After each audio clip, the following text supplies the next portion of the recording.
समस्त को नमस्कार। मो प्रभु को विशेष धन्यवाद दिए जे से मते ए सुजोग देइछंती गोटे कहानी माध्यम रे आपन को सहित किछि शेयर करिया पई।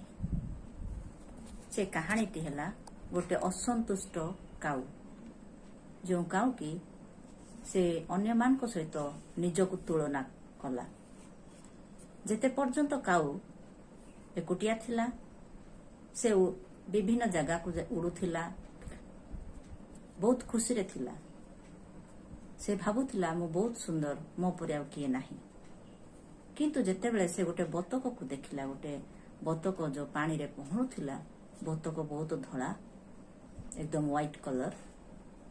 ताकू देखी काऊ मनरे गोटे प्रश्न उद्रेक हला, अरे बतक केते सुंदर, केते धला, मु कला। तेणु ता मनरे गोटे असंतुष्ट भाव प्रकाश पाइला। तेणु से सांगे सांगे बतक पाखु जाई कला, अरे बतक तुमे बहुत सुंदर, ए दुनिया रे तुमे होचो सुंदर पक्षी। तो मु कला किंतु तुमे धड़ा, बहुत सुंदर देखा जाउचो। किंतु बतक कौन उत्तर देला, हाँ भाई, मु भी भाबुथिली मु ही सुंदर, मु बहुत धड़ा व्हाइट कलर, पूरा सफेद व्हाइट, आउ मो परे आउ केही नाही। जेते पर्यंत मु गोटे सुआ बा पैरेट को देखि नथिली।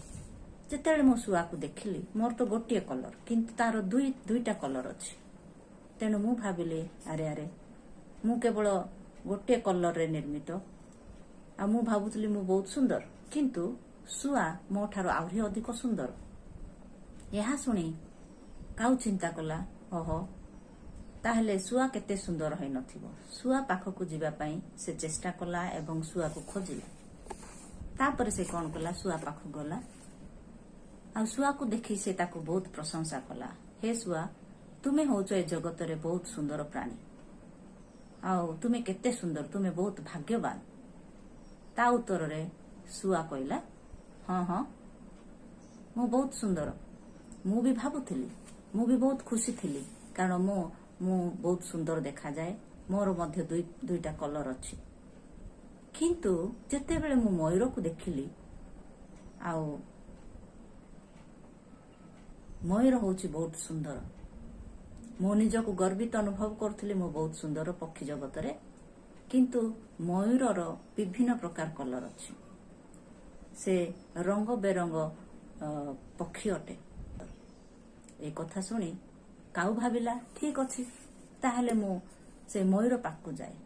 मयूर को खोजु खोजु से जाई पहुंचला गोटे चिड़ियाखाना रे, जू रे ताकू देखिला।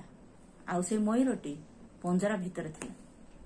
पंजरी भितर थाई से नाच करथाए, आउ ताकू देखिबा पई हजार हजार दर्शक माने से चिड़ियाखाना रे उपस्थित थांती। काउटिए से काऊ पाखकु जाई मयूर को कहला, हे मयूर, सर्व जगत रे तुमे अति सुंदर, आम प्राणी जगत रे, आमर पक्षी जगत रे तुमे अति सुंदर। वाह केते बढ़िया, तुमे बहुत खुशी ए दुनिया रे। मु मोर कला पाई, मोर जो कलर कला अटे, मु बहुत दुखी। सेथिरे मयूर कौन कहला, बहुत करुण भाव रे एवं दुख रे आखि छळ छळ होई से कहला, हाँ सत कथा, मु रंग बेरंग पूर्ण पक्षी, मु बहुत सुंदर, मु भी मोर ए सौंदर्य पाई बहुत खुशी होउथिली, बहुत आनंदित होउथिली एवं गर्वित मध्य मने करुथिली। किंतु एई सौंदर्य पाई, एई जो मोर रंग बेरंग जो दृश्य अन्य माने देखंती, ता पाई बोलिका मु फासरे पड़ी गली, मु जाल रे पड़ी गली, मु ट्राप्ड हे गली। केमती ना लोके मते ए पंजरा भितर रखिदेले, ए पिंजरा भितर रखिदेले, आ मु वर्तमान ए चिड़ियाखाना रे बंदी भाव रे रहउची। मोर किछि स्वाधीनता नाही, मु केवाडे जाई पारे नाही।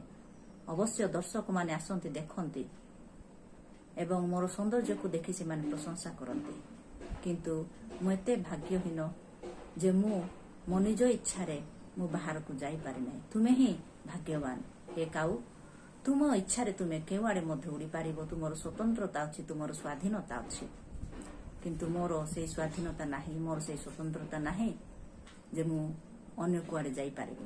ମୁଁ ପରାଧୀନ, ମୁଁ ପିଞ୍ଜରା ଭିତରେ ବନ୍ଦୀ ହେଇକି ଅଛି।